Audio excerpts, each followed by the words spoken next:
Well, hello friends, this is Vicki from Stamp Smiles. I'm sharing a tutorial on how I made this cute beach scene background through ink blending.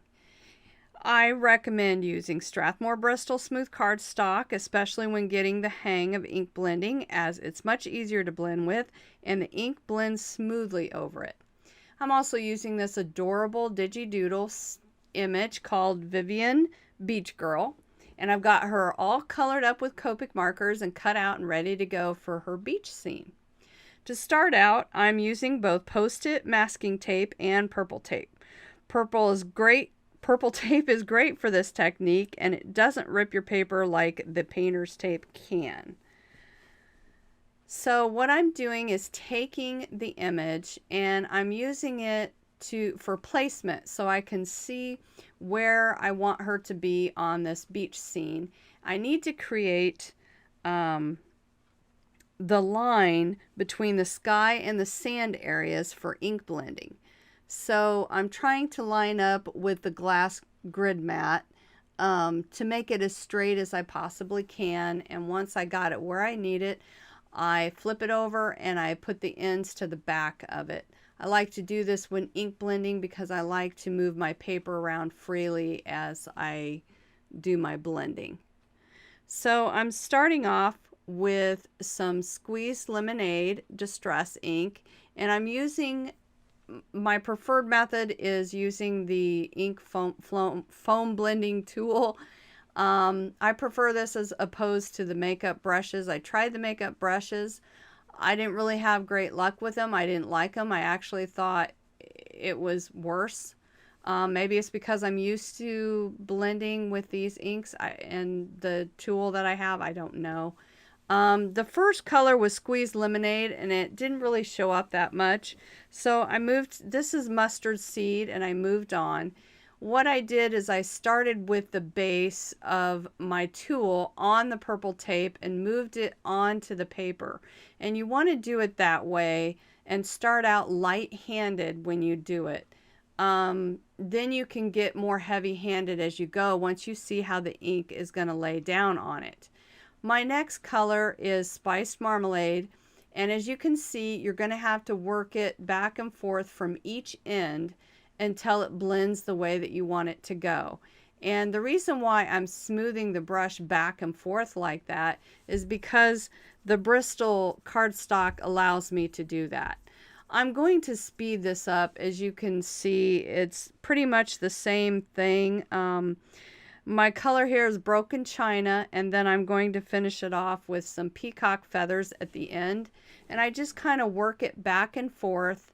And it's kind of tedious to do it like this, but the end results are worth it. And I think it's a lot of fun to do. And once you get used to doing it, the better it gets and the more practice you get, the better it's going to look. And then you're going to figure out how to do this. And as you can see, I went back over the colors again, and it kind of intensified the colors a little bit more. And I finished off with the blue because I wasn't happy with it. Now when you're done, you need to clean off your area because you're going to have some of that ink all over your glass mat.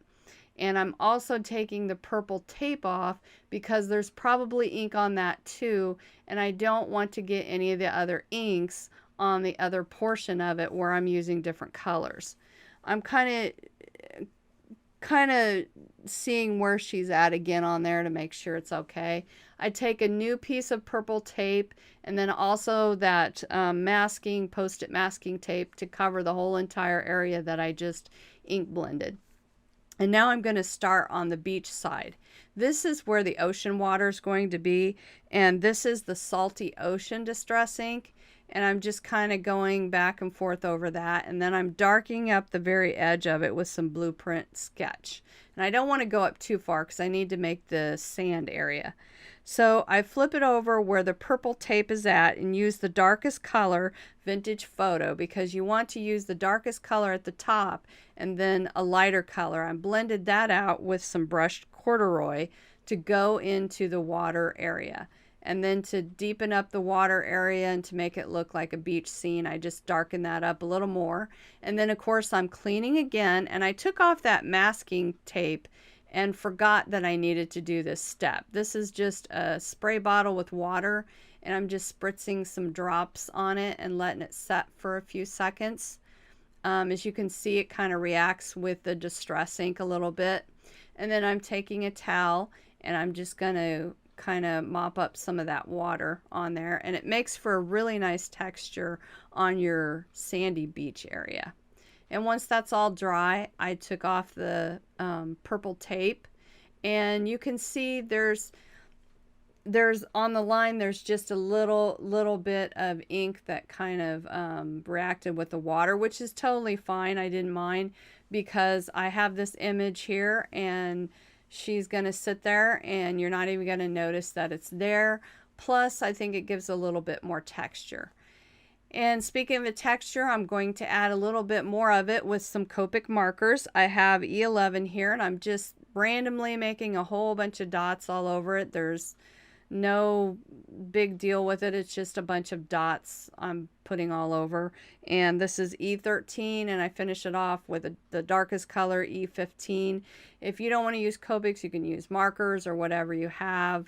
It's just something to give it a little bit more texture. This is a clear gel pen that I'm using to give it a little bit of shine and texture. Now this is a Spectrum Noir glitter brush pen, and I'm giving the water, the ocean water down at the bottom, a little bit of shimmer. And I think it just adds a nice little touch. Now I'm taking the image and I am gluing her where I want her to be on the scene. So she's all ready to go, and I'm going to use a block to let that dry flat. Now I've decided to take a white gel pen and make some more dots. And here I have stamped and cut out and colored a couple of seashells from the Lawn Fawn Life is Good stamp set. I also made a banner over navy cardstock, white heat embossed the sentiment. And also I have, I'm going to attach that down. I made a banner with that, and I'm just going to clip off the back of it so it fits. And there's a couple birds in that stamp set that I used for the sky too that I thought would be cute. Mounted that over a piece of scalloped die cut navy cardstock and put that over my white card base.